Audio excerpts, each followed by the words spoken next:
How you doing, and welcome to Neither Real Music. I'm Ed. This is Just Play It, our series dedicated to learning songs and experimenting with them. We have been working on In the Wee Small Hours of the Morning by David Mann and Bob Hilliard, a song made famous by Frank Sinatra. In this video, we're going to be looking at measures 5 through 8 of the chords using compound chords as the method by which we are playing our chords. A compound chord is when you boil a chord down to its essential tones. So let's take a look at measures 5 through 8. The first two chords in measures 5 through 8 are the same as the last two chords of measures 1 through 4. So we're going to be looking at a D minor 7 chord. I'm going to be using my third finger for the root in this minor 7 chord, so it's going to be on the 5th fret of my 5th string D. Then we're going to have my first finger on my 3rd fret of my 4th string F. And then I'm going to use my pinky on the 5th fret of my 3rd string C. So we're looking at D, F, and C as the essential tones for a D minor 7 chord. From here we're going to go to a G7. So this is going to have my 2nd finger as my root, 3rd fret of my 6th string G, down a string to my 1st finger on the 2nd fret of my 5th string B, and then down a string again, 3rd finger, 3rd fret of my 4th string F. G, B, and F are the essential tones for G7. Now, from here, we're going to build a minor 7 flat 5 chord, specifically E minor 7 flat 5. This chord contains 4 letters: E, G, B flat, and D. The reason we're using all 4 of these is because effectively all of them are essential. Our flat 5 really adds a lot to this chord, and I can't take it away like I took away the regular 5th in some of the other chords. So I like building this chord on my 7th fret.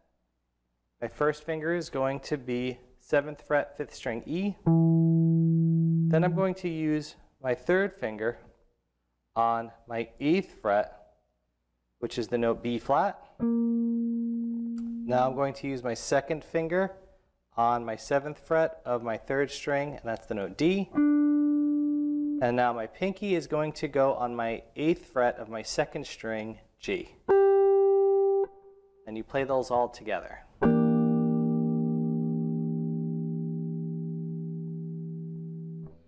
Next we're going to go to A7, which is just like my G7 chord is, except instead of it being on my 3rd fret, it's on my 5th fret.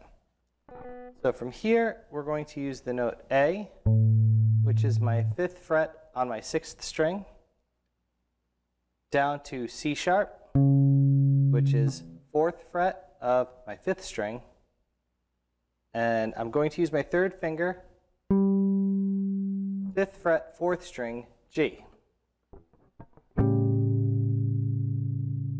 So before we go forward, let's take a look at those first 4 chords. We have D minor 7 to G7, E minor 7 flat 5 to A7.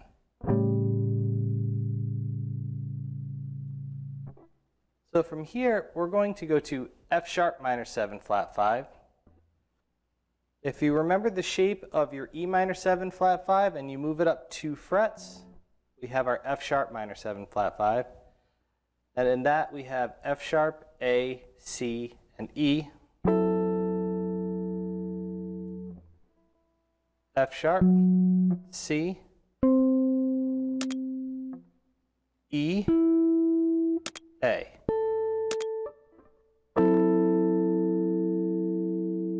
Now we're going to go to a B7 chord.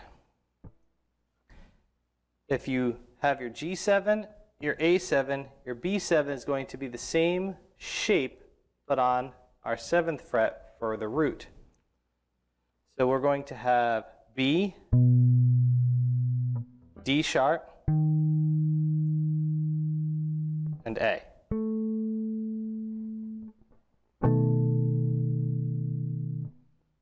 This concept is mocking a really common jazz idea of cycling from 2 to 5. I say mocks because we're obviously not doing official 2 chords, but the essence of each one of these changes is that 2 to 5 change. So next we're going to go to an E minor 7, which is 2 frets further up from our D minor 7. So we're going to have the notes E, G, and D. Those are our essential tones. And in an effort to keep things fresh, instead of going to a G7 here on our 3rd fret, we're going to go to a G7 on our 10th fret. This is the same notes, all an octave higher than our G7 down here. You could pick really either one of them, but I like going to this one so that I can change up some of the tonalities that are going on in the song. The letters are the same. We have G, B, and F. With the root on my 5th string, my 10th fret. Now let's take a look at all of these chords so we can start putting them together. So we're going to start with D minor 7 to G7. Next will be E minor 7 flat 5 to A7. F sharp minor 7 flat 5 to B7. Now we have a regular E minor 7 to an alternate version of G7, an octave higher.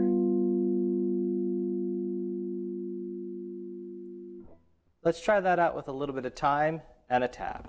Once again, we're going to be changing every 2 beats. 1, 2, 3, 4.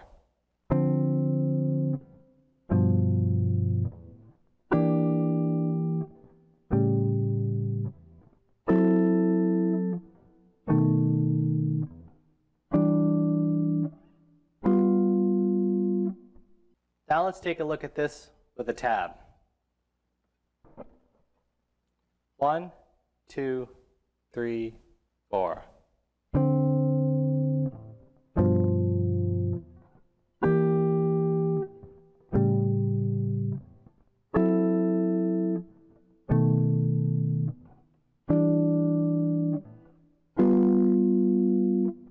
As I mentioned in the first video, try to look for ways to keep your fingers touching your strings.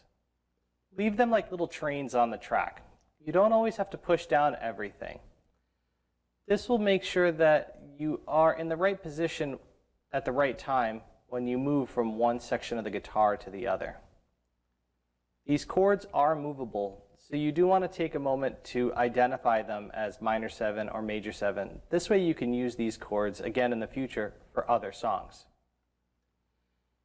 If you enjoy lessons like this, please remember to subscribe, ring the bell so that you know when your next lesson is coming. If you really would like to know more, consider joining my Patreon, where I try to go into a lot more depth with why different things on the guitar work. If you have any questions, please put them in the comments below. I do enjoy compliments, but questions let me know that you're working on these things. Good luck and good practice.